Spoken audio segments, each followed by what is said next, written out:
नमस्कार। अथ माघ मास कथा 20वां अध्याय आरंभ। गंधर्व कन्याओं की व्यथा की आगे कथा सुनाते हुए महर्षि वशिष्ठ ने कहा, हे राजन, अपने अपने बिस्तरों पर अर्ध चैतन्य और उदास गंधर्व कन्याओं को देखकर उनकी माताएं व्याकुल होकर उनके समीप आईं। अपनी पुत्रियों की ऐसी दशा देखकर गंधर्व पत्नियों ने उन्हें गुलाब जल की छींटे देकर चैतन्य करने का प्रयास किया। अपनी पुत्रियों को मूर्छा से मुक्त करने के पश्चात गंधर्व पत्नियों ने गंभीर होकर उनसे पूछा, तुम्हारी ऐसी दशा कैसे हुई तथा आज तुम सबने गौरी पूजन में इतना विलंब क्यों किया? अपनी माताओं के प्रश्न सुनकर गंधर्व कन्याएं बोली, हे माताओं, आज हम जल विहार करने के लिए सरोवर पर गई थीं। जब हम वहां पर गौरी पूजा कर रही थीं, उसी समय अनेकों किन्नर बालिकाएं वहां आ गईं। हमें सरोवर पर सामूहिक नृत्य और गायन में मग्न हो जाने के कारण समय का ध्यान ही नहीं रहा। इसी कारण हमारे लौटने में विलंब हुआ। आज हमने नृत्य, गायन तथा संगीत में सामान्य से अधिक परिश्रम किया है। यही कारण है कि हम थकी हुई होने के कारण कंपायमान होकर बिस्तरों पर गिर पड़ी तथा मूर्छित हो गईं। आगे असत्य बोलते हुए उन गंधर्व कन्याओं ने कहा, हे माताओं, अत्यंत थकी हुई होने के कारण इस समय हमें ज्वर सा हो रहा है तथा वार्तालाप करने में भी कष्ट हो रहा है। अतएव अब कृपा कर हमें विश्राम करने का अवसर दें। इस प्रकार वह रात्रि गंधर्व कन्याओं ने अनिद्रा तथा व्याकुलता में व्यतीत कर दी। हे राजन, प्रातः काल जब भगवान भास्कर ने पूर्व दिशा में लालिमा बिखेर कर अपनी मुखाकृति प्रकट की, तो उन गंधर्व कन्याओं ने वस्त्राभूषण और परिधान परिवर्तित कर अपनी माताओं से गौरी पूजन का बहाना बनाकर वन के लिए प्रस्थान किया। हे राजन, सरोवर के तट पर पहुंचकर उन पांचों गंधर्व कुमारियों ने कल की ही तरह धूप, दीप, चंदन तथा पुष्पों से भगवती पार्वती की पूजा और नृत्य व गायन करती हुई वहीं बैठ गईं। इसी समय संयोगवश ऋषि कुमार आग्नेय भी सरोवर के तट पर आ पहुँचे। आग्नेय को वहां आया देखकर गंधर्व कुमारियां हर्ष विभोर होकर प्रफुल्लित हो उठीं। उनके नेत्र हर्षोन्मत्त हो उठे। उन पांचों ने ऋषि कुमार को चारों ओर से घेर कर उल्हाना देते हुए कहा, कल तुम कहाँ अदृश्य हो गए थे, किंतु तुम्हारा आज निकल पाना असंभव है।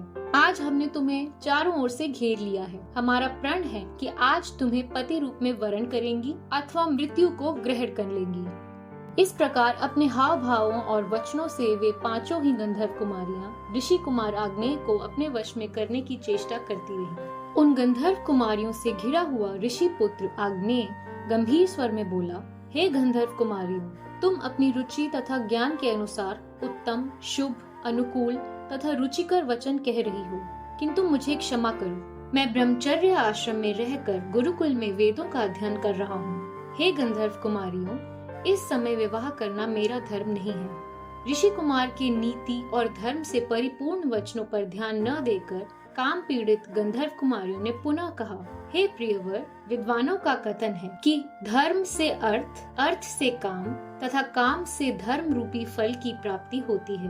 धर्म की अधिकता के कारण ही इस समय काम तुम्हारे सम्मुख उपस्थित है। अतएव इस समय इस काम का विविध भोगों सहित उपभोग करना तुम्हारा धर्म है। ऐसा करके तुम्हें यह पृथ्वी स्वर्ग समान और अपना जीवन सार्थक प्रतीत होंगे। गंधर्व कुमारियों के ऐसे वचन सुनकर आग्नेय ने कहा, हे कुमारियों, आपका कथन किसी अंश तक सत्य है, किंतु मैं तो अपने ब्रह्मचर्य व्रत को पूर्ण करने के पश्चात अपने गुरु की आज्ञा प्राप्त करके विवाह करूंगा। अभी मैं किसी के साथ भी विवाह नहीं कर सकता। अपने रूप, यौवन और वैभव के मद में चूर उन गंधर्व कुमारियों ने कहा, हे ऋषि कुमार, विचार करो, कहाँ हम उत्तम सुंदरियां, कहाँ तुम तापस वेशधारी बटुक तपस्वी। हमारे तुम्हारे बीच कितनी असमानता है, किंतु ईश्वर के विधान द्वारा ही हमारा तुम्हारा यह मिलन होगा। अब तुम संकोच त्याग कर हमारा पानी ग्रहण कर हमें अनुग्रहित करो। तुम्हारे वियोग में हम जीवित नहीं रह सकेंगे। गंधर्व कन्याओं को समझाने की चेष्टा करते हुए ऋषि कुमार आग्नेय ने कहा, हे सुंदरियों, धर्म, अर्थ, काम और मोक्ष, इनको शास्त्रोक्त रूप से जीवन में अपनाने वाले ही सद्गति को प्राप्त होते हैं। अतएव मैं असमय विवाह के लिए प्रस्तुत नहीं हूँ। मैंने ब्रह्मचर्य व्रत धारण कर रखा है। इस समय आप सब यहाँ से जाइए। जब मैं विद्या अध्ययन समाप्त कर ब्रह्मचर्य व्रत पूर्ण करके गृहस्थाश्रम में प्रवेश करूंगा, उस समय यदि मेरे माता पिता तथा आपके माता पिता परस्पर सहमत हुए तो मैं आपका पाणी ग्रहण करूंगा, अन्यथा नहीं। आग्नेय पर अपना जादू असफल होते देखकर वे परस्पर विस्मित रह गईं। क्षण भर बाद ही प्रसोदिनी ने आग्नेय के चरण पकड़ लिए। सुस्वरा तथा सुशीला ने उसकी दोनों भुजाएं पकड़ ली और सुतारा तथा चंद्रिका ने उसे अपने आलिंगन में आबद्ध कर लिया। वे कहने लगी, अब हम बिना पाणी ग्रहण तुम्हें यहाँ से कदापि न जाने देंगी। हे राजन, गंधर्व कन्याओं के स्पर्श तथा प्रेम आसक्त वचनों का भी ऋषि कुमार पर कोई प्रभाव नहीं पड़ा। उसके मन में कोई विकार भी उत्पन्न नहीं हुआ। गंधर्व कन्याओं के इस आचरण से क्रोधित होकर ऋषि कुमार ने उन्हें झटक कर अलग करते हुए तत्काल सभी को श्राप दिया, तुम सब लज्जा रहित होकर पिशाचनियों की तरह मुझसे लिपट गई हो, अतएव तुम सब पिशाचनियां होकर पिशाच योनि को प्राप्त करो। ऋषि कुमार द्वारा ऐसा दारुण श्राप सुनकर क्षण भर के लिए वे गंधर्व कुमारियां हतप्रद रह गईं। उनके मुख पर क्रोध तथा भय छा गया और वे कहने लगी, अरे पापी, तूने हम निरपराधिनियों के साथ यह कठोर तथा निर्दय आचरण किया। तुम्हारे इस धर्म ज्ञान को सहस्रों बार धिक्कार है।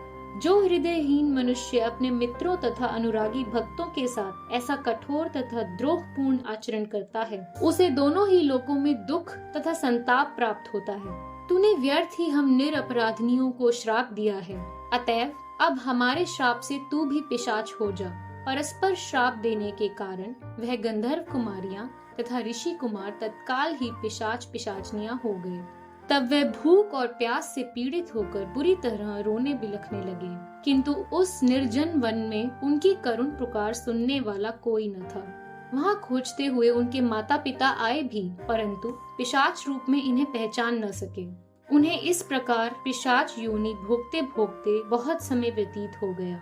संयोगवश एक दिन पौष मास की चतुर्दशी को महर्षि लोमश स्नान करने के लिए उस सरोवर के तट पर आए।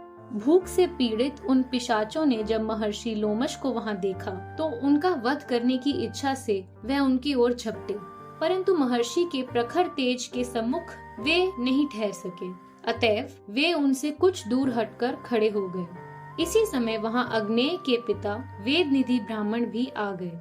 वेदनिधि ने महर्षि लोमश के चरण स्पर्श करके करबद्ध यानी हाथ जोड़कर निवेदन किया, हे प्रभु, बड़े ही पुण्य प्रतापों से संत समागम प्राप्त होता है। मेरे धन्य भाग जो आपके दर्शन प्राप्त कर कृतार्थ हुआ। तत्पश्चात वेदनिधि ने अपना दुखद वृतांत बताया। अपना दुखद वृतांत बताते हुए महर्षि लोमश से कहा, हे महर्षि, ये पिशाचनियां गंधर्व कन्याएं हैं और ये पिशाच मेरा पुत्र अग्नेय। हे ऋषिवर, अब कृपा करके आप अपने तपोबल से इनका उद्धार कीजिए। वेदनिधि के करुणापूर्ण निवेदन को सुनकर महर्षि लोमश का संत चित्त दया से नम हो उठा। उन्होंने पुत्र के दुख से दुखी वेदनिधि को सांत्वना देते हुए कहा, हे विप्रवर, अब मैं आपके सम्मुख उस पापनाशी दिव्य धर्म का वर्णन करूंगा जिसके द्वारा इनका परस्पर श्राप नष्ट हो जाएगा। शेष वृतांत अगले अध्याय में।